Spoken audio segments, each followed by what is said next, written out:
Science पढ़ाना है। ठीक है। कितने लोग का साइंस बैकग्राउंड है? साइंस वाले कितने लोग हैं? बताओ, साइंस की परिभाषा ही बता दो फिर।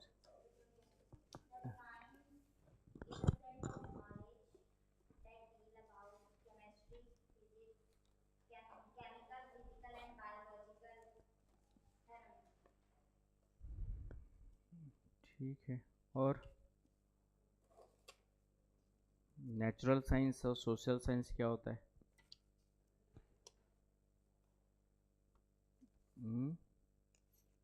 नेचुरल साइंस और सोशल साइंस क्या होता है?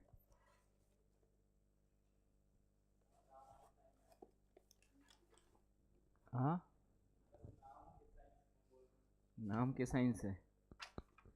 चलिए, तो हम लोग अप्लाइड साइंस पढ़ेंगे। यहाँ पे साइंस नहीं पढ़ेंगे। अप्लाइड पार्ट जहाँ से कभी कभार एक दो क्वेश्चंस पूछ देता है। कितने क्वेश्चंस आए थे पिछले साल साइंस में? ठीक है, क्या आए थे? कौन सा फार्मूला? बस सोडियम बाइकार्बोनेट। चलिए, अप्लाइड साइंस में थोड़ा सा फिजिक्स देखेंगे आज। फिजिक्स उसमें आपका थोड़ा बहुत केमिस्ट्री का, वही जैसे सोडियम बाइकार्बोनेट, खाने का सोडे का फार्मूला, क्या इस टाइप से चीज़ें आता है, वही सब चीज़ें। और थोड़ा सा बायोलॉजी। बायोलॉजी में वही सबसे बड़ी कोशिका, सबसे छोटी कोशिका, मानव शरीर के बारे में बेसिक जानकारी ह्यूमन डिसीजेस के बारे में बेसिक जानकारी, तो ये थोड़ा सा देखेंगे, राइट। तो अप्लाइड वाला पार्ट है। बाकी मेंस में तो आपको भर भर के पढ़ना है। CGPSC मेंस में जो है तो फिर पूरा का पूरा फिजिक्स, केमिस्ट्री, बायोलॉजी और मैथ्स, रीजनिंग फिर से वह पूरा का पूरा डिस्क्रिप्टिव है। तो जिसका CGPSC टारगेट है उसको तो पूरा भर भर के बाद में पढ़ना ही पड़ेगा। ठीक है, तो वो आपका प्रीलिम्स के बाद जो है स्टार्ट हो जाएगा। उसके लिए भी जो है मेंस की क्लासेस तो उसमें स्टार्ट होगा। तो फिजिक्स में सबसे पहले हम लोग आते हैं, एक क्वेश्चन है गुरुत्वीय केंद्र से आता है। गुरुत्वीय केंद्र, ग्रेविटी सेंटर, ग्रेविटी पॉइंट आपका जो है एक क्वेश्चन जो आता है, कहाँ से आता है आपका जो है सेंटर ऑफ ग्रेविटी कहते हैं। Centre of gravity. तो ग्रेविटी क्या होता है?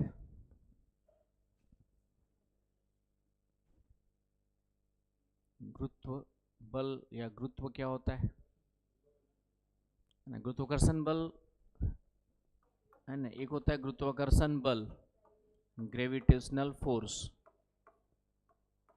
तो ग्रेविटेशनल फोर्स का मतलब सीधा सीधा होता है कि कोई भी दो, पृथ्वी में या ब्रह्मांड में कोई भी दो पिंड होते हैं, दो भी वस्तु होती है जिसमें थोड़ा बहुत कुछ ना कुछ मास होता है, तो मास तो होगा ही होगा, वस्तु है तो उनके बीच में जो क्या लगता है, आकर्षण बल लगता है, उसको हम लोग क्या कहते हैं? ग्रेविटेशनल फोर्स कहते हैं, है ना। दो वस्तुओं के बीच में लगने वाला, दो वस्तुओं के बीच लगने वाला आकर्षण बल क्या कहलाता है आपका जो है?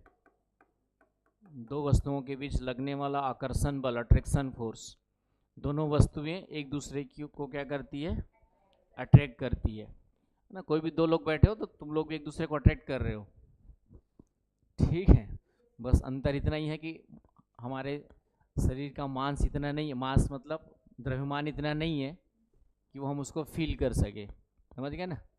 क्योंकि ग्रेविटेशनल जो फोर्स है वह आपका मास पे डिपेंड करता है और उनके बीच की दूरी पे डिपेंड करता है। d² बोल दो या r² बोल दो, इनके बीच की दूरी पे डिपेंड करता है।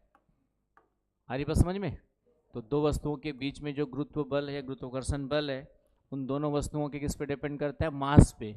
जितना ज़्यादा मास होगा अट्रैक्शन फोर्स उतना ही ज़्यादा होगा। और डिस्टेंस पे करता है, डिस्टेंस से उल्टा संबंध है। जितना डिस्टेंस कम होगा फोर्स ज़्यादा होगा, और कम होगा तो कम होगा, राइट। तो पृथ्वी के गुरुत्वाकर्षण बल को गुरुत्व कहते हैं। पृथ्वी जिस बल से किसी भी वस्तु को अपनी ओर खींचती है, चले आगे। तो जो पृथ्वी का गुरुत्वाकर्षण बल है, यदि कोई वस्तु ऊपर फेंकते हैं तो वह नीचे ही आती है। तो पृथ्वी जिस बल से किसी वस्तु को अपनी ओर खींचती है उसको हम लोग क्या कहते हैं?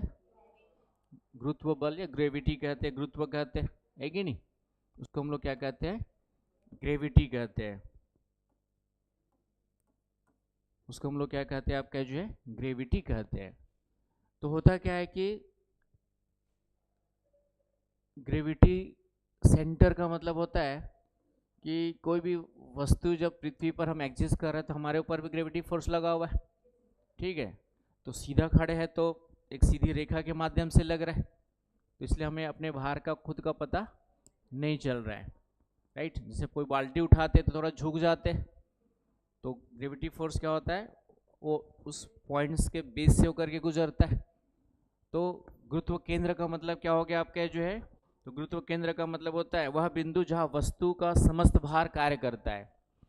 तो गुरुत्व केंद्र जो होता है, तो गुरुत्व केंद्र की परिभाषा क्या हो गई कि वह केंद्र या वह बिंदु, वह केंद्र या वह बिंदु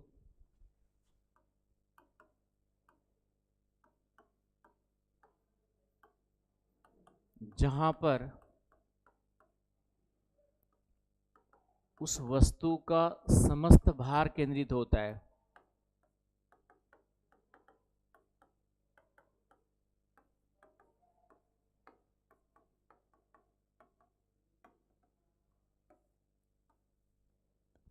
आपका जो है उस वस्तु का समस्त भार केंद्रित होता है, आपका जो है कार्य करता है, उसको हम लोग क्या कहते हैं? आपका जो है अ पॉइंट और सेंटर ऑफ एनी ऑब्जेक्ट, आपका entire weight concentrated on that particular point, तो उसको हम लोग क्या कहेंगे? आपका जो है गुरुत्व केंद्र कहते हैं।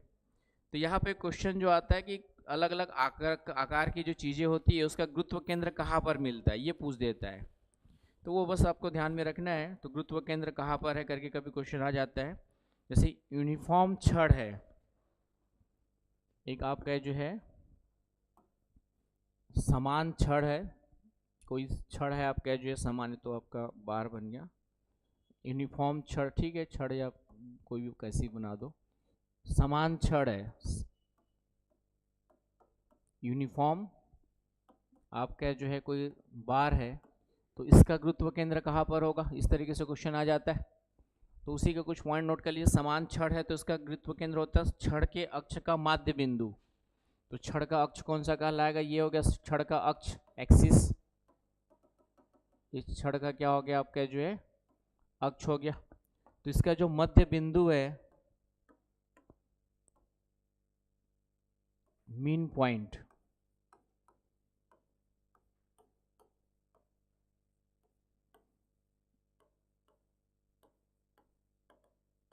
तो ये इसका क्या कहलाएगा? यहाँ पर इसका गुरुत्व केंद्र कहलाएगा। तो क्वेश्चन कभी इतना ही आता है, किसी वस्तु का नाम दे देगा, उसका गुरुत्व केंद्र कहाँ पर मिलता है। तो लिख लीजिए सबसे पहला समान, एक यूनिफॉर्म छड़ है, यूनिफॉर्म बार है, तो यूनिफॉर्म बार का गुरुत्व केंद्र कहाँ पे मिलेगा? लिख लीजिए छड़ के अक्ष का माध्य बिंदु, छड़ के अक्ष का माध्य बिंदु, मीन पॉइंट ऑफ आपका जो है एक्सिस ऑफ बार। क्लियर है? दूसरा त्रिभुजाकार ठोस है, त्रिभुजाकार ठोस, त्रिभुजाकार सॉलिड है, कोई त्रिभुज भी है और सॉलिड है ट्रायंगुलर सॉलिड है आपका जो है त्रिभुजाकार ठोस। तो इसका गुरुत्व केंद्र कहाँ पर होगा? तो इसका लिख लीजिए माध्यिकाओं का कटान बिंदु, जहाँ पे तीनों आपकी क्या होती है? आपकी जो है माध्यिकाएं होती है, उसका कटान बिंदु क्या होगा? माध्यिकाओं का कटान बिंदु, मीडियंस, यहाँ पे गुरुत्व केंद्र होगा इसका जो है, लिख लीजिए माध्यिकाओं का कटान बिंदु, intersection point of medians, right. Intersection point of medians, right. ये हो गया। उसी प्रकार है वर्गाकार या आयताकार ठोस है, वर्गाकार या आयताकार ठोस है, तो इनका विकर्णों का कटान बिंदु, diagonals, intersection point of diagonals, वर्गाकार है, स्क्वायर है या आयताकार है, रेक्टेंगुलर है, तो उसका गुरुत्व केंद्र कहाँ पर होगा, तो विकर्णों का लिख लिया, विकर्णों का कटान बिंदु। समझ पा रहे हो ना जो बिना साइंस वाले हैं।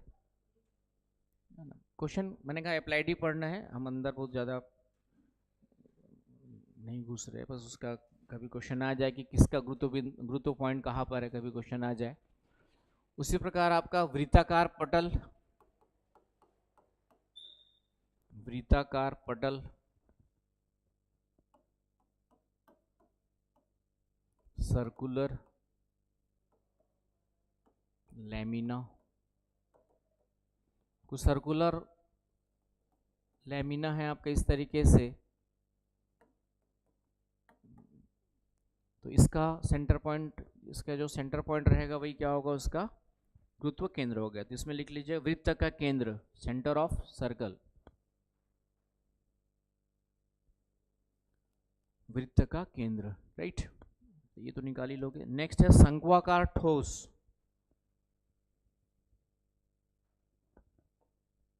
कोनिकल सॉलिड, शंक्वाकार ठोस, शंक्वाकार ठोस, कोनिकल सॉलिड। तो इसका इंपॉर्टेंट है, जहां से क्वेश्चन आ सकता है, शंकु के अक्ष पर आधार से 1/4 ऊंचाई की दूरी पर, आपका जो है शंकु के आधार से 1/4 1/4 की ऊंचाई पर मिलेगा। कहाँ तक मिलेगा आपका जो है 1/4 की ऊंचाई तक, ये मान लेते 1/4 की ऊंचाई। तो लिख लीजिए इसमें आपका जो है शंकु के अक्ष पर, शंकु के अक्ष पर ऑन एक्सिस ऑफ कोन, आधार से 1/4 ऊंचाई की दूरी पर, 1/4 ऊंचाई की दूरी पर, है ना। इंग्लिश में हो जाएगा आपका जो है 1/4 of distance of 1/4 of distance of base of from base of axis of cone, on axis of cone, समझ गए। तो 1/4 यदि ये सॉलिड है तो, और यही खोखला है, हॉलो है, यदि ये खोखला है तो सॉलिड हो गया, ठोस शंक्वाकार हो गया, और एक है खोखला, तो ये 1/3 हो जाएगा। यदि ये खोखला है तो क्या हो जाएगा, ये वाली डिस्टेंस कितनी हो जाएगी आपकी 1/3 दूरी पर होगा, ऊंचाई पर। इंग्लिश में हॉलो, हॉलो कौन है तो कितना होगा आपका जो है 1/3 लिख लीजिए। शंकु के अक्ष पर, शंकु के अक्ष पर आधार से 1/3 ऊंचाई की दूरी पर, शंकु के अक्ष पर आधार से 1/3 ऊंचाई की दूरी पर। ये इंपॉर्टेंट है, ये क्वेश्चन कहीं पे पूछे हुए। नेक्स्ट है सॉलिड स्फीयर, ठोस गोला है तो, ठोस गोला, तो इसका भी केंद्र गोले का केंद्र आ जाएगा, है ना। सॉलिड आपका गोला है तो भी क्या होगा आपका जो है, सॉलिड गोला है तो भी गोले का केंद्र, स्फीयर, सॉलिड स्फीयर है तो उसका केंद्र। और समानांतर चतुर्भुज है तो पैरेललो, है ना, पैरेललोग्राम है आपका जो है, समानांतर चतुर्भुज पैरेललोग्राम। तो इसमें भी आपका intersection point of diagonals, intersectional point of diagonals, clear है? तो एक तो कॉन्सेप्ट यहाँ से हो गया। तो ये क्वेश्चन कभी कभार आ जाए, कहाँ कहाँ पे किसका गुरुत्व बिंदु है, तो आप उसको आराम से क्या कर सकते हो, इन पॉइंट्स में से याद करके लिख सकते हो। क्लियर हो गया पॉइंट? चलिए, उसके बाद एक क्वेश्चन आता है, ऊर्जा का रूपांतरण किसका किस में होता है। एक हमारा है ऊर्जा संरक्षण का नियम। ऊर्जा संरक्षण का नियम आपका जो है law of conservation of energy. तो इसका सीधा सा है कि ऊर्जा ना तो उत्पन्न की जा सकती है, न ही नष्ट की जा सकती है। उसका एक रूप से दूसरे रूप में क्या होता है, ट्रांसफॉर्मेशन होता है, रूपांतरण होता है। Energy neither be created nor be destroyed, है ना, it can be converted from one form to in other form, है ना। जिसका साइंस नहीं हो, मेरा चेहरा ध्यान से देख रहे हैं, तो इसमें इतने लिख लो कि ऊर्जा न तो नष्ट की जाती है, नष्ट होती है, न उत्पन्न होती है, उसका एक रूप से दूसरे रूप में क्या होता है, रूपांतरण होता है। उसका केवल एंड केवल क्या होता है, एक रूप से दूसरे रूप में क्या होता है, रूपांतरण होता है। Clear point? Thermodynamics of first law भी इसी को कहते हैं, उष्मागतिकी का प्रथम नियम। अब इसमें क्वेश्चन आता है कि कौन किसको कन्वर्ट कर दे। जैसे कि आपका एग्जांपल ले लेंगे, सौर सेल है, सोलर सेल।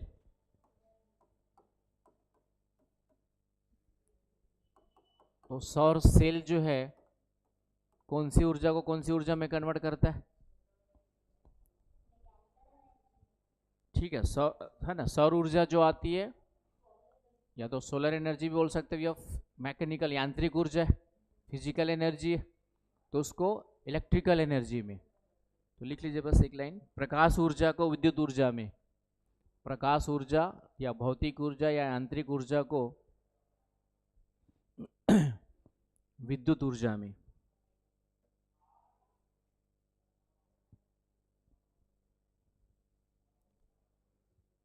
लिख लिया? क्या लिखा टू केस?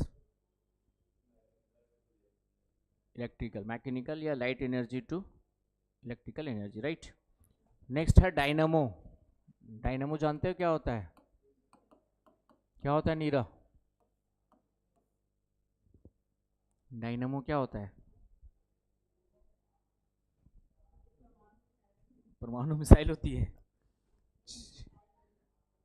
ठीक है। चलिए, कभी साइकिल वाइकल में लाइट वाली साइकिल देखा कभी, जिसमें पहले आती थी, अब तो खैर नहीं आती है, कम हो गई है, लेकिन लाइट लगी होती थी। और लाइट कैसे जलेगी, चक्का घूमेगा, चक्के के साथ एक लगा होता था कुछ घूमने वाला चीज़, और उससे जो है फिर वो लाइट जलती थी। हालांकि उतनी सक्सेसफुल नहीं रही है, राइट। तो वो डायनामो होता है। डायनामो लिख लीजिए, आंतरिक ऊर्जा को विद्युत ऊर्जा में, ये भी आपका सेम आ जाएगा। हाँ, यांत्रिक ऊर्जा को विद्युत ऊर्जा में,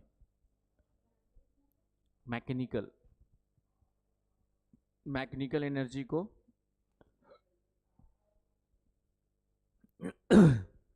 विद्युत मोटर में आ जाओ, जो घर में मोटर चलाते हो, तो वो किसको कन्वर्ट करती है ना, विद्युत ऊर्जा को यांत्रिक ऊर्जा में, इलेक्ट्रिकल को मैकेनिकल में। माइक्रोफोन,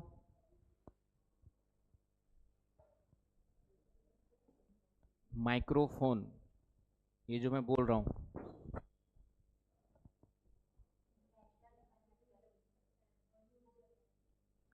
ध्वनि ऊर्जा को विद्युत ऊर्जा में, इलेक्ट्रिकल। हाँ, माइक्रोफोन लिख लीजिए, ध्वनि ऊर्जा को विद्युत ऊर्जा में, sound energy to electrical energy. Loud speaker, जो लाउड स्पीकर होता है वो, लाउड स्पीकर इलेक्ट्रिकल को साउंड में, विद्युत ऊर्जा को ध्वनि ऊर्जा में। लाउड स्पीकर जो है ध्वनि ऊर्जा को आगे बस समझ में। सितार, सितार, हाँ, यांत्रिक ऊर्जा को ध्वनि ऊर्जा में, मैकेनिकल को साउंड एनर्जी में।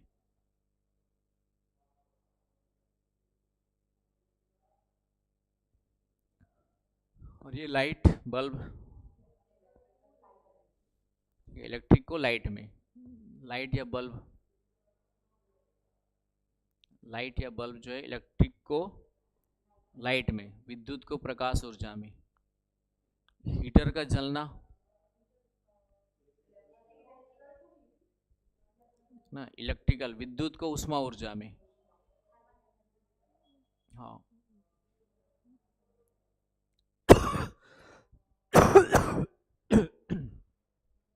हीटर, हीटर समझ गए, तो विद्युत ऊर्जा को उष्मा ऊर्जा या तापीय ऊर्जा में। मोमबत्ती का जलना बता दो।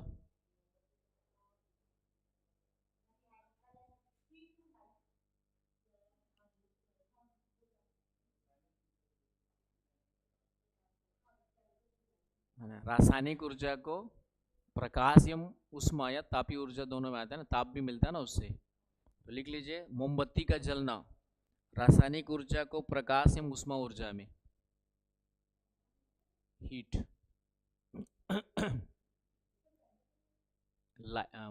Chemical energy to light and heat energy. कोयले का जलना केमिकल टू हीट, रासायनिक टू उष्मा ऊर्जा।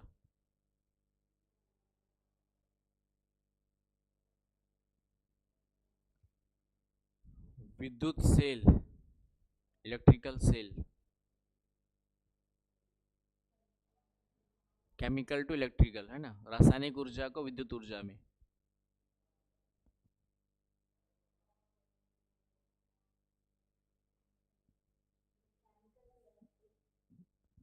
केमिकल टू विद्युत, ठीक है, लिख लिया पूनम। हो गया। नेक्स्ट है आपका इंजन।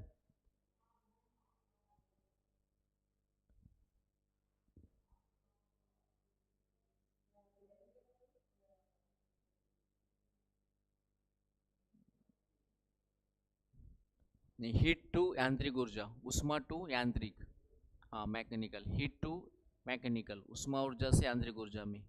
इंजन, जो इंजन होते गाड़ी वाड़ी के इंजन जो है, उष्मा ऊर्जा को अंदर जलता है ना, पेट्रोल जलता है, उष्मा निकलेगी तब जाके फिर वो गाड़ी चलेगी आपकी जो है। तो उष्मा, उष्मा ऊर्जा को यांत्रिक ऊर्जा में, heat energy to mechanical energy, clear है।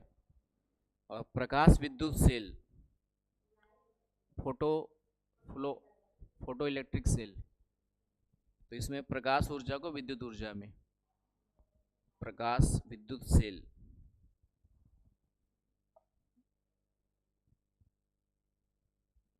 आगे बस समझ में।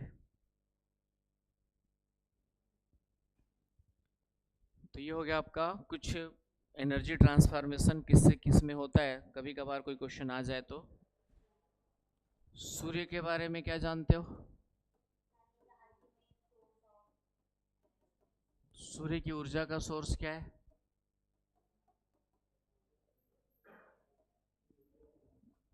ठीक है, सूर्य की ऊर्जा, सोलर एनर्जी का सोर्स की प्रक्रिया को क्या कहते हैं हम लोग, जो है नाभिकीय संलयन कहते हैं, न्यूक्लियर, नाभिकीय संलयन, फ्यूजन, फ्यूजन नहीं, हाँ फ्यूज, ठीक है, न्यूक्लियर फ्यूजन, फ्यूजन नहीं है, फ्यूजन मतलब जोड़ना, आपका जो है नाभिकीय संलयन। तो 4 हाइड्रोजन के नाभिक जो है एक हीलियम का नाभिक बनाते हैं।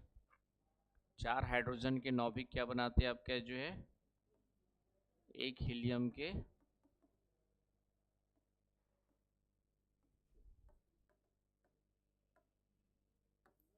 आगे बस समझ में, ऐसी कुछ होता है ना।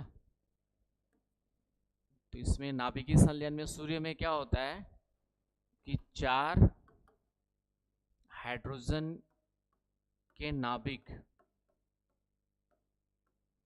मिल करके एक हीलियम का नाभिक बनाते हैं, राइट। 4 हाइड्रोजन नाभिक संलयित होकर के हीलियम नाभिक बनाते हैं, जिससे असाधारण ऊर्जा निकलती है, वही सूर्य की ऊर्जा का स्रोत होता है। तो इससे जो ऊर्जा निकलती है वह है आपका 3.86 इंटू 10⁻26 जूल प्रति सेकंड। इससे जो ऊर्जा निकलती है वह है आपका 3.8 इंटू 10⁻26 जूल प्रति सेकंड पर सेकंड।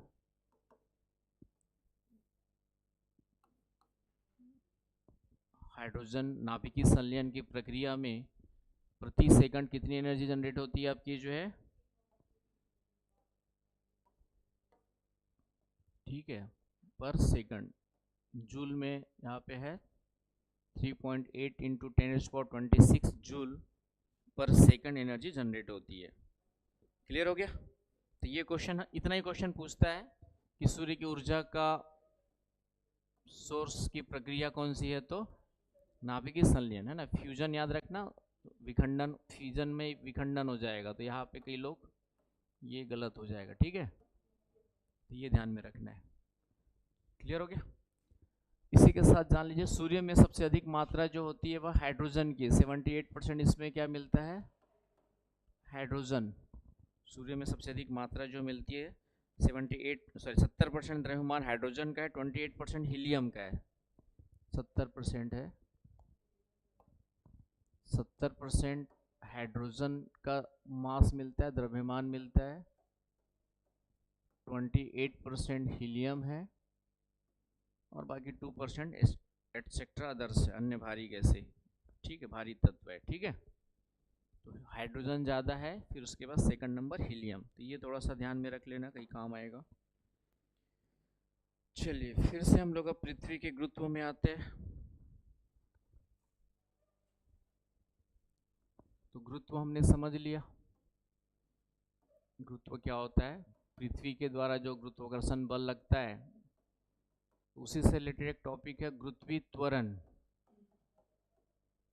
आपका जो है गुरुत्वीय त्वरण, acceleration of gravity, acceleration of gravity या एक्सीलरेशन ड्यू टू ग्रेविटी, है ना, एक्सीलरेशन ड्यू टू ग्रेविटी। तो त्वरण का मतलब होता है वेग में परिवर्तन की दर, changes in rate of velocity, उसको क्या कहते हैं, एक्सेलरेशन कहते हैं। तो गुरुत्वीय त्वरण का मतलब यहाँ पर होता है कि जब भी कोई चीज़ ऊपर फेंकते हैं हम लोग जो है, जब कोई भी चीज़ ऊपर से नीचे गिराते हैं, कोई भी ऑब्जेक्ट जो है आपका ऊपर से नीचे गिराते हैं, तो ये नीचे आएगा तो इसकी वेलोसिटी क्या होगी, बढ़ेगी घटेगी, हाँ, तो जितना नीचे आते जाएगा, तो ये जितना नीचे आते जाएगा इसकी वेलोसिटी क्या होती है आपकी जो है, बढ़ते जाती है। तो इसी हम लोग क्या कहते हैं, गुरुत्वीय त्वरण कहते हैं, gravity acceleration due to gravity कहते हैं। तो गुरुत्वीय त्वरण का मतलब इतना, एक लाइन लिख लीजिए कि कोई भी वस्तु पृथ्वी के सतह के जितने निकट आती है वेग बढ़ते जाता है। कोई भी वस्तु पृथ्वी के सतह के जितने निकट आती जाती है उसका वेग बढ़ते जाता है, ठीक है। उसे हम लोग क्या कहते हैं, ग्रेविटी एक्सेलरेशन, है ना। ये गुरुत्वीय बल के बराबर होता है और इसकी वैल्यू हो जाती फिर आपका mg, मास इनटू ग्रेविटी। किसी वस्तु का मास और उसकी ग्रेविटी, ग्रेविटी का मान होता है 9.8 मीटर पर सेकंड, ठीक है। इसकी वैल्यू जो होती है आपकी जो है 9.8 मीटर पर सेकंड स्क्वायर, ठीक है। तो mg से, और ग्रेविटी एक्सेलरेशन का यूनिट क्या हो जाएगी आपकी, मीटर पर सेकंड स्क्वायर, यही वाला हो जाएगा, है ना। इसकी यही वाली हो जाएगी आपकी जो है, आगे बस समझ में। तो ये थोड़ा सा ध्यान में रखना है ग्रेविटी। अब इसका यूज कहाँ पे करते हैं उसको देखना है हमें जो है। तो इसका यूज जो होता है मुख्य रूप से अब जो गुरुत्वीय त्वरण का जो मान है पृथ्वी के कंटेक्स्ट में देखें, गुरुत्वीय त्वरण या गुरुत्वीय बल दोनों अब यहाँ पे सेम ही मान लो। गुरुत्वीय बल का जो मान है वह मिनिमम होता है इक्वेटर पर। जी के जो मान है वह क्या होता है, mg का मान, सॉरी ग्रेविटी मतलब इसका मान मिनिमम कहाँ पर होगा आपका जो है इक्वेटर पर, विषुवत रेखा पे इक्वेटर, विषुवत रेखा पर न्यूनतम।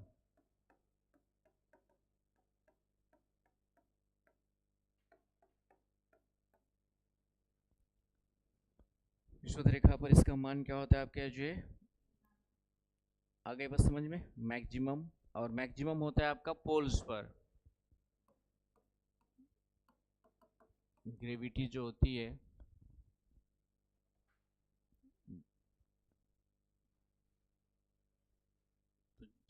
तो जी की वैल्यू वेरिएशन कहाँ कहाँ पे होता है उसको एक,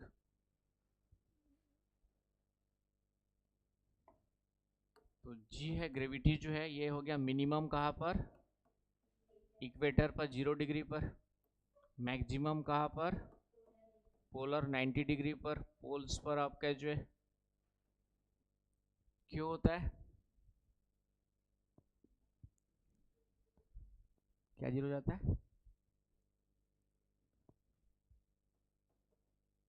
इक्वेटर, भूमध्य रेखा, विषुवत रेखा। उसका कारण यह कि पृथ्वी ध्रुवों पर चपटी है, तो ये डिस्टेंस क्या हो गई आपकी, ये डिस्टेंस कम हो गई, तो ग्रेविटी क्या हो गई आपकी, बढ़ गई। ये डिस्टेंस आपकी क्या हो गई, बढ़ गई, तो यहाँ पे ग्रेविटी क्या हो गई आपकी जो है कम हो गई। आ गई बस समझ में। तो ये ध्रुवीय त्रिज्या कम है, इसका कारण क्या है कि जो पोलर रेडियस है, पोलर रेडियस से पोलर डायमीटर क्या होता है आपका कम होता है। तो पोलर रेडियस ध्रुवीय त्रिज्या, ध्रुवीय त्रिज्या क्या मिलती है आपकी, कम है इक्वेटर की तुलना में, इसलिए पोल्स पे जो ग्रेविटी थोड़ा सा ज़्यादा मिलती है इक्वेटर के कंपैरिजन। ये पॉइंट थोड़ा सा दिमाग में रख लो। आगे बस समझ में, यहाँ तक कोई डाउट है तो बताएं, चले आगे। इसके साथ साथ आपके जो है ग्रेविटी का मान कैसे चेंज होता है, ऊपर जाएंगे हाइट बढ़ेगी तो ग्रेविटी क्या होगी, कम होते जाएगी। डेप्थ बढ़ेगी तो ग्रेविटी क्या होगी, डी का मतलब depth.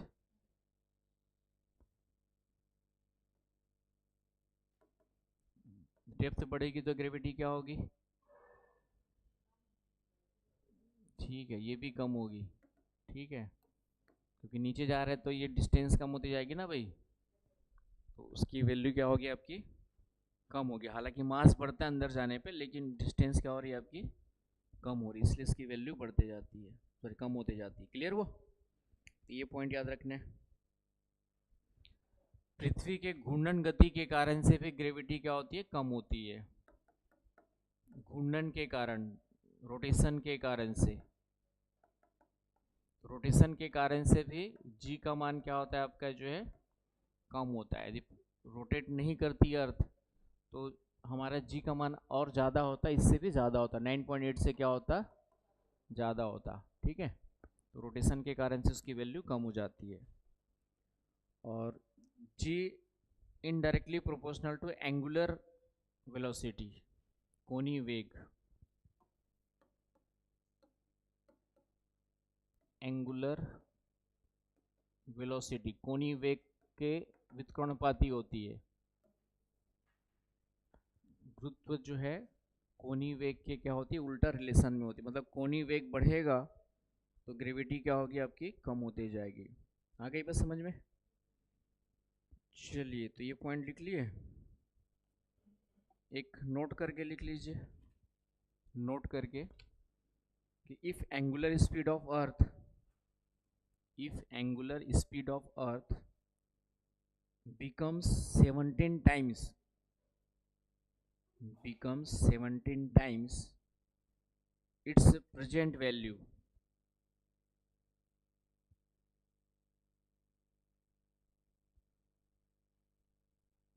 comma a body on the equator, a body on the equator becomes weightless.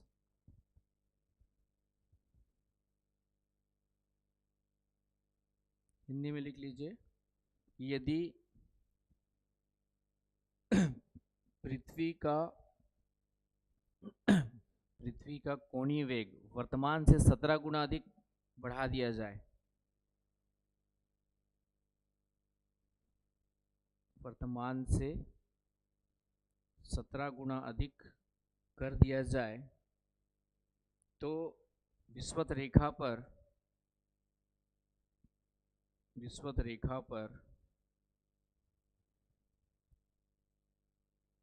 कोई वस्तु भारहीन हो जाएगी, भारहीन, वेटलेस हो जाएगी, भारहीन प्रतीत होगी।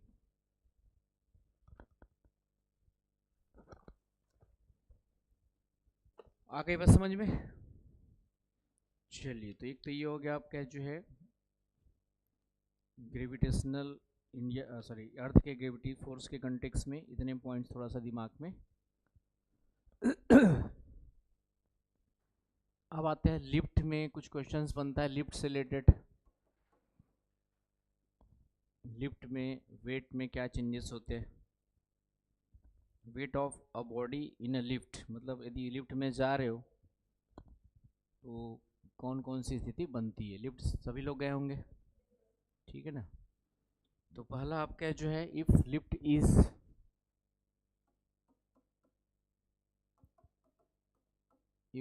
यदि लिफ्ट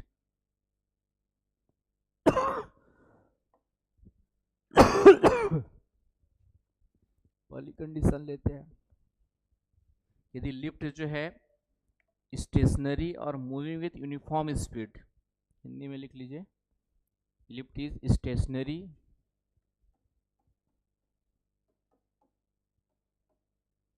और यूनिफॉर्म स्पीड, स्थिर है, यदि लिफ्ट स्थिर है या एक समान गति से चल रही है,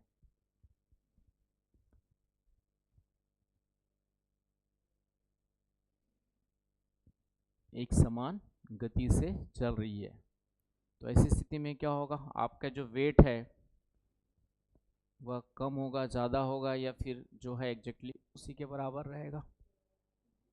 ठीक है, बराबर रहेगा। आभासी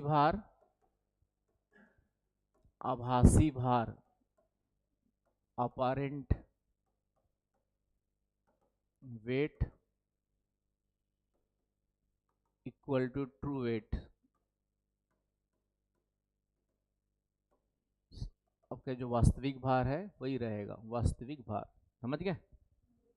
यदि लिफ्ट जो है खड़ी है, स्थिर है, या फिर समान वेग से आराम से ऊपर चढ़ रही है या नीचे उतर रही है, तो आपका जो आभासी भार है और वास्तविक भार दोनों में कोई डिफरेंस नहीं होगा, आप जितना जैसे है वैसे फील करेंगे। दूसरा पॉइंट लिखिए, moving of with acceleration, moving of with acceleration, एक आपका जो है ऊपर की ओर त्वरण के साथ लिफ्ट जा रही है, तो lift moving of with acceleration, तो ऐसी स्थिति में क्या होगा,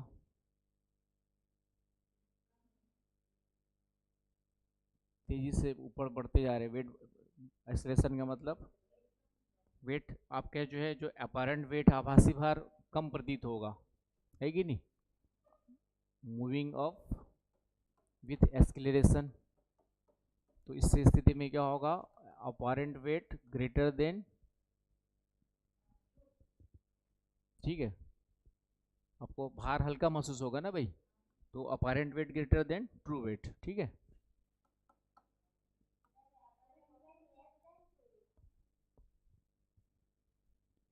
सोचो, मूविंग ऑफ विद एक्सेलरेशन,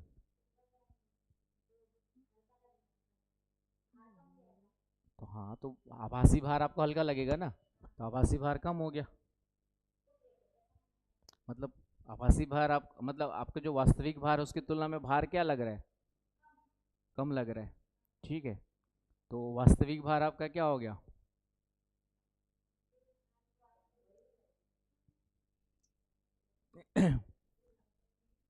ऊपर जा रहे हैं हम लोग, तो ऊपर जा रहे हैं तो आपका क्या होता है, एक पर्टिकुलर स्पीड से एक्सेलरेट कर रहा है आपका जो लिफ्ट जो है, तो आपको हल्का फील होगा कि भारी फील होगा? ठीक है, हल्का फील होगा। तो ट्रू वेट आपका क्या होगा, कम फील हो रहा है। तो ट्रू वेट कम फील हो रहा है, आभासी वेट ज़्यादा फील हो रहा है। यही तो लिखेंगे ना, इसको उल्टा लिख दो, ट्रू वेट आपका जो वास्तविक वेट है वो तो कम लग रहा है ना, तो आभासी भार बढ़ गया, आपका जो मेन वेट है वो क्या लग रहा है। आ रही ना बस समझ में? आभासी भार, तो आभासी भार बढ़ रहा है तो ठीक तो है, एपोरेंट वेट आपका मैंने ग्रेटर देन लिखा हुआ है, आभासी भार बढ़ रहा है आपका, जो वास्तविक वेट है वह क्या हो रहा है आपके जो है। आ रही बात समझ में? जब लिफ्ट त्वरण ए से ऊपर जाती है तो लिफ्ट में स्थित व्यक्ति का भार बढ़ा हुआ प्रतीत होता है, तो आभासी भार बढ़ रहा है, तो आपका जो खुद का वेट है वह हल्का फील होता है। तो आभासी भार ज़्यादा है, वास्तविक भार आपका मतलब आप हल्का फील करेंगे, है ना। आभासी भार ज़्यादा हो गया, ट्रू वेट कम हो गया, तो आप हल्का फील करेंगे अपने आप को, थोड़ा सा वेट क्या करेंगे आपका जो है, आप महसूस क्या करेंगे, आपका वेट हल्का महसूस करेंगे, क्योंकि आभासी भार बढ़ गया और आपका ट्रू वेट क्या हो गया, आपका कम हो गया। आगे ना बस समझ में? तो इस कंटेक्स्ट में इसका उल्टा नीचे की ओर आ रही है, नीचे आ रही है आपका जो है विथ एक्सेलरेशन के साथ में, इसका उल्टा हो जाएगा, लेस देन। हाँ, आभासी भार आपका कम लगेगा और भार आपको बढ़ा हुआ लगेगा।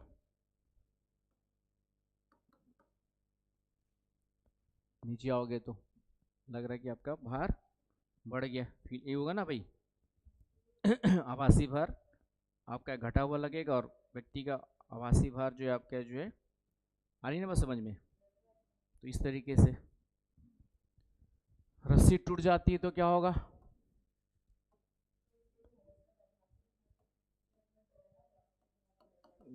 डोरी जो है टूट जाती है, कॉर्ड जो है ब्रोकन, कॉर्ड जो है ब्रोक हो जाती है, टूट जाती है, तो क्या होगा, अब लिफ्ट फ्रीली आप क्या क्या करेगा, डोरी टूटने से लिफ्ट इज ब्रोकन और ये इट्स फॉल्स फ्रीली, अभी क्या होगा, आपका एकदम फ्री हो करके नीचे गिर रहा है, तो आपको भारहीन की स्थिति मौजूद होगी, आपका क्या होगा, आपका जो है भारहीनता की स्थिति मौजूद होगी, वेटलेस फील होगा, क्या हो जाएगा आपका जो है, वेटलेस की स्थिति हो जाएगी। आगे बस समझ में? तो यहाँ तक कोई डाउट नहीं होना चाहिए। चले, अब यहाँ पर यदि कोई लिफ्ट नीचे आ रही है और जो उसका एक्सेलरेशन का मान है गुरुत्वीय त्वरण की तुलना में आपका जो है ज़्यादा है, लिफ्ट का त्वरण डाउन आ रही है आपकी जो है, लिफ्ट डाउन आ रही है, और जो लिफ्ट का एक्सेलरेशन है, acceleration of lift greater than gravity acceleration, गुरुत्वीय त्वरण की तुलना में। समझ रहे हो यहाँ पे क्या कहना चाह रहा हूँ, लिफ्ट नीचे आ रही है और नीचे आने का जो त्वरण है, लिफ्ट का जो त्वरण है, लिफ्ट का जो त्वरण है वह ज़्यादा है किससे, गुरुत्वीय त्वरण से, मतलब अर्थ के त्वरण से, राइट। तो 9.8 देखा था हमने जो, उसकी तुलना में ये ज़्यादा है, तो ऐसी स्थिति में क्या होगा, वो तेजी से नीचे आ रही है, तो हमारा सर किससे टकरा जाएगा, टॉप से टकरा जाएगा, तो सर हमारा जो है, सर हमारा क्या होगा, सिर छत से टकरा जाएगा। आ रही बात समझ में? क्योंकि बहुत तेजी से नीचे आ रही है, तो सोचो कि बहुत तेजी से नीचे आ रही है, ग्रेविटी फोर्स की उससे तुलना में ज़्यादा तेजी से नीचे आ रही है, तो हम ऊपर उठ जाएंगे और हमारा छत क्या होगा, ऊपर सर जो है छत से टकराएगा। तो ये पॉइंट ये भी डाल दीजिए, ये लिफ्ट का त्वरण जब ज़्यादा होता है ग्रेविटी त्वरण से, तो ऐसी स्थिति में हमारा खड़ा व्यक्ति का जो छत है वह, खड़ा व्यक्ति का जो सर है वह छत से टकरा जाएगा। आगे बस समझ में? तो ये पॉइंट भी ध्यान रख लेना। तो ये हो गए आपके लिफ्ट से संबंधित क्वेश्चंस। लिफ्ट से बारे में कभी कभार क्वेश्चन आ जाता है। तो यहाँ तक कोई क्लियर है, कोई पॉइंट सबका? चलिए बाकी कल पढ़ेंगे उपग्रह के बारे में, उपग्रह में पलायन वेग वगैरह क्या होता है और आगे की चीज़ें। तो मेरी क्लास 2 दिन रहेगी, फ्राइडे सैटरडे, बाकी सर की क्लास रहेगी 12 से 1, जो पंचायती राज वाला पढ़ाना चाह रहे थे ना वो वाला, मैं फ्राइडे सैटरडे करके ख़त्म कर दूंगा आपका। थोड़ा सा फिजिक्स, थोड़ा सा केमिस्ट्री, थोड़ा सा बायोलॉजी। तो एग्ज़ाम के पहले जनवरी लास्ट तक थोड़ा थोड़ा करके जितना पढ़ा है उसी को रट लो, क्वेश्चन आ जाएगा उसी में से, ठीक है। और उससे ज़्यादा आएगा तो ऐसे भी नहीं बनना है, क्योंकि साइंस जिसका बैकग्राउंड नहीं, उतना साइंस समझ में आसानी से आता नहीं है और आते भी नहीं है। आते ही बच्चे वही जैसे कहा कि सोडियम बाइकार्बोनेट का फार्मूला क्या है ना, कोई ऐसे ही आपका पूछ देगा कि क्या नाम है, चूने का फार्मूला क्या है, जो भी अप्लाइड मतलब जो हम डे टू डे लाइफ में यूज करते हैं। साबुन में कौन सा आपका केमिकल यूज होता है कि नहीं, खाने के सोडे में कौन सा केमिकल होता है, ये सब इस तरीके से क्वेश्चंस आते हैं। तो उसी टाइप से देखेंगे जो आप लोग आराम से याद कर सकते हो।